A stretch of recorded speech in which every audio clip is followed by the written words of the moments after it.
I believe you want me gone from my elected seat, and you can't control that.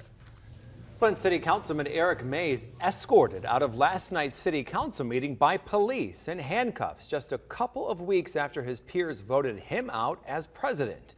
Thanks for watching the news at 5. I'm David Custer. And I'm Meg McLeod. During last night's Flint City Council meeting, Mays excused himself but then returned unannounced, causing another rift between him and the council. The council then voted to remove him from the meeting, and he said he wouldn't leave unless he was in handcuffs. And as TV5's James Felton reports, that's exactly what happened. The only way I'll leave out of this seat is if I'm handcuffed and arrested.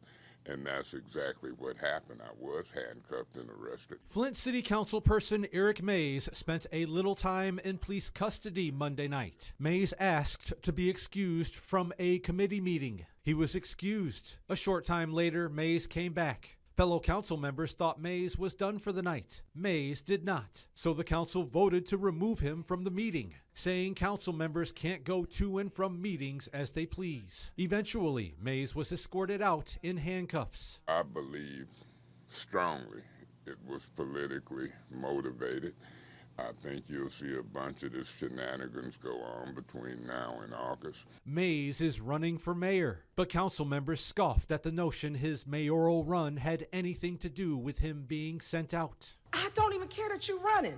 But what you are doing is running our nerves into the ground. If you approve this behavior, if you agree with this, then you are not involved in moving the city forward. I wouldn't necessarily call it an arrest if a person requests that a police officer put the handcuffs on them. Council Vice President Allie Herkenroder tells us Mays is hampering the council's ability to do its work for the residents of Flint. I think it's quite telling who's there to do the work of the people and who's there to do the work for themselves.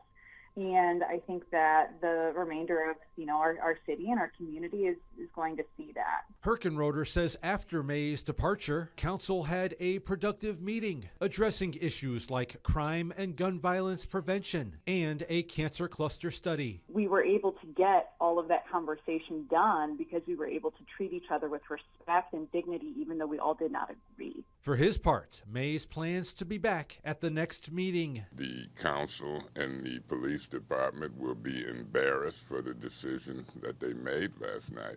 I'm very confident in that. James Felton, WNEM, TV5. And while Mays has stirred up controversy at recent Flint City Council meetings, it's not stopping him from throwing his hat in the race for mayor. Mays, former Flint Mayor Karen Weaver, and current Mayor Sheldon Neely will face off in a three-way mayoral race. The two top vote getters in the August 2nd primary will advance to the general election on November 8th.